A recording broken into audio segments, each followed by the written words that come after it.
Break नंतर आपलं पुन्हा एकदा स्वागत। कोल्हापूर लोकसभा मतदारसंघातील निवडणुकीची रणधुमाळी मुद्द्यावरून आता गुद्द्यावर जाण्याची स्थिती निर्माण झाली आहे। आरोप प्रत्यारोपांच्या फैरी झडत असतानाच आमदार सतेज पाटील आणि खासदार धनंजय महाडिक यांच्यात चांगलंच वाकयुद्ध रंगलंय। पाहूयात। कुठे रात्री 12ला लागलं तर बंटी पाटील इथं काठी घेऊन यायला तयार। सतेज पाटील यांच्या या वक्तव्यानं लोकसभा निवडणुकीचा प्रचार चांगलाच तापलाय। आधीच महाविकास आघाडीकडून श्रीमंत शाहू छत्रपती महाराज आणि महायुतीचे संजय मंडली यांच्यातील खणाखणी शिगेला पोहोचली आहे। कोल्हापुरात 7 मे रोजी मतदान होणार आहे। मतदानाला आता अवघे 11 दिवस शिल्लक असल्यामुळे दोन्ही बाजूकडून जोरदार प्रचार सुरू आहे। प्रचाराच्या माध्यमातून मतदारांपर्यंत पोहोचण्याचा प्रयत्न सुरू आहे आणि त्यामुळेच प्रचारापासून रोखण्याचा प्रयत्न करणाऱ्यांना बंटी पाटील यांनी खडेबोल सुनावलेत। आमचा प्रचार करणाऱ्याच्या आडवे जायचा प्रयत्न केला तर बंटी पाटलाबरोबर गाठ आहे हे जाहीरपणे मी या ठिकाणी सांगतो। हे जाहीरपणे सांगतो। पारा चांगला ठेवा।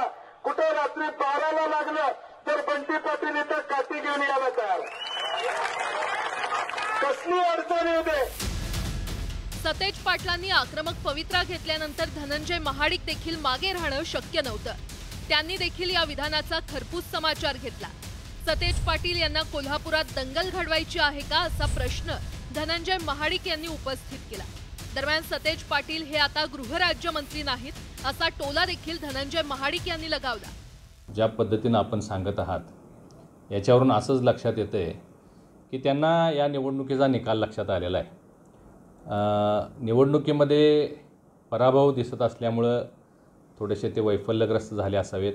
आता ते जर बसले तर आम्ही बसू 12 वाजे 1 वाजेपर्यंत। काठी घेऊन बसायला काय चुकीची विधानं करण्यात काय अर्थ नाही। आणि म्हणून जर तसं काय त्याला त्रास झाला असेल, कुणी धमकी दिली असेल तर पुलिसाला कळवावं ना। यांनी काठी बसून घ्यायची 12 वाजेपर्यंत।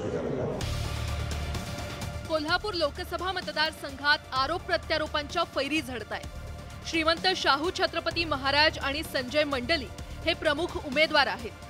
मात्र रणांगणात धनंजय महाडिक विरुद्ध सतेज पाटील यांच्यातच लढाई सुरू झाली आहे। परिणामी दोन्ही नेत्यांनी वक्तव्य करताना सारासार विचार करण्याची गरज निर्माण झाली आहे। ज्ञानेश्वर साळोखे, न्यूज 18 लोकमत, कोल्हापूर।